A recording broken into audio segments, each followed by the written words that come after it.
You do not need drama. The drama is there. The drama is in existence itself. One of the many reasons why we're so polluted is because we love to indulge drama and we dramatize. It's not just so much that we love to indulge drama. You know the story of Midas? Midas with the golden touch. Anything that he touched turned to gold. Anything we touch turns to drama. We like to dramatize. We like to make mountains out of molehills, and then the actual molehills, they are very much so insidiously gargantuan in actuality. I just want to suggest to you and urge you to look at the drama in your life and to demonize it. Demonize it meaning once you perceive the drama as trivial, and once you remove and withdraw yourself from brooding over it, from humoring it, from speaking to it, what you have left is the drama of existence. Existence itself is dramatic enough. Just being a living, breathing, conscious system, intrinsic in that, is drama enough. You don't need to add to it. And this is easier said than done. And the reason why it's easier said than done is because our attention is totally hijacked, for sure. Our attention spans, our capacity for attention is totally and utterly compromised. But it's you have to come to the conclusion, as that quote that I love apparently is from Goethe or whoever it's from. I have come to the frightening conclusion that I am the decisive element. Let me say that for you again. I have come to the frightening conclusion that I am the decisive element. It all goes back to that. My beef with groups and herds and tribes of people, the groups do not take any accountability. Every group that you can think of that you have grievance towards, everybody is guilty now more than ever of not taking accountability for the negative contributions that they engage in. But then zoom in and go to the individual, because groups and we're all individuals ultimately. Even then, though, that's the problem, because at an individual level, people hate taking accountability for their behavior, for their decisions. And this leads us to then be so confused and so aimless, and we're in this fog and we don't know what to do. Before you know it, it's like, man, what was I doing? You're on this momentum of delusion. You're on this momentum full of illusion.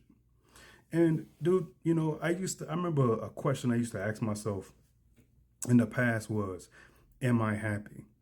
Now the question that I'm asking myself these days is, do I have clarity?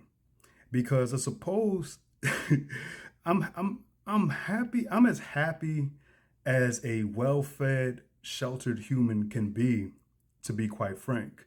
I don't associate happiness with simply this hee hee hee ha ha ha sort of sensation and vibe. I believe the kind of happiness we're in fact looking for is more so a version of healthiness. And that healthiness is not so much, it's more than anything, it's a clarity and it's an energy. And it is a network of people in your life that you can speak to in with reasonable ways. My boy, he had mentioned a form of conversation in this conversation we had. He was speaking to like conversational form, and I'm going to take that term because the pillars I believe in: sleep, nourishment, physical activity, and healthy conversations. So the way to have healthy conversations is to, in fact, have a conversational form.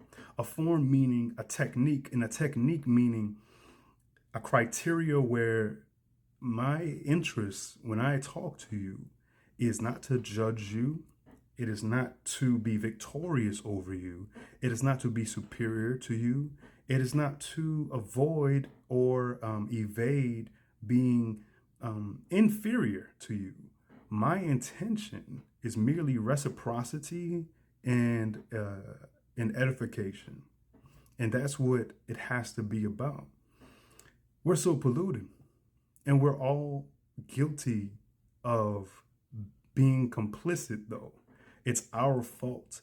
It's our fault. I've stopped hating on the celebrities, the musician who's talking utter nonsense and whose music is just to me complete garbage. I can't hate on that artist. I can't hate on that musician. I can't hate on the celebrity who's just who's worshipped and celebrated for just toxic BS. I can't hate on them. Who I have to hate on is the individuals who are choosing to latch their minds onto this person, to consume what they're distributing, what they're disseminating, what they're giving out. They're consuming trash. Something that I can't. How can we be mad at one person when it's the people? In any instance, obviously you can always criticize and analyze and be mad at the one individual. Ultimately, though, it's people, people, people. And I still see a lack of seriousness. Nobody wants to be truly serious. Nobody wants to pursue clarity and pursue a kind of internal richness as if that was the most important thing to do. Instead, people are still concerned with simply being worldly. People are still concerned with being impressive in the eyes of their peers, with living a life that is approved of by their particular respective worlds. People don't have the audacity and the bravery to turn their back on what the world says that they should do, on what a life, people talk about this is a life like, who told you what a life was? Other fools? Other people who ain't happy and ain't satisfied worth a damn, and their decisions, you could point to so many and where it's like, man, you are quite the toxic individual. You are quite the self-absorbed individual. And by the way, we're all guilty. I'm just as bad as anybody I would criticize. Ultimately, what it's about is, what are we doing in the moment? Where are our efforts being applied to? My argument is, no matter how fallible we are, our efforts should constantly, perpetually be in placing efforts into having an internal richness, into developing an indifference to the richness of man's game, to all the treasures and rewards of man's game, because this is all a game. That being said, within the framework of man's game, I'm not saying that there's no sensibility. And I believe in collaboration, cooperation. I believe in work. I believe in work very strongly. I'm not saying it's all meaningless per se or pointless per se. But what I am saying is, what people do, you put all your chips into a man's game basket, into status, into all that worldly crap. And you wonder why you are so confused. You have to pursue a religious-like internal richness, just shy of dogma, just shy of being like, okay, there's a cosmic supreme being that's telling me to do this and that and that and this, even though people still do that. But the thing about that, people think they can read the mind of a cosmic being. They think a cosmic being cares about their 9 to 5. They think a cosmic being cares about your trivial life. It's ridiculous the way we think. But that being said, it's all just gotta try our best. I digress.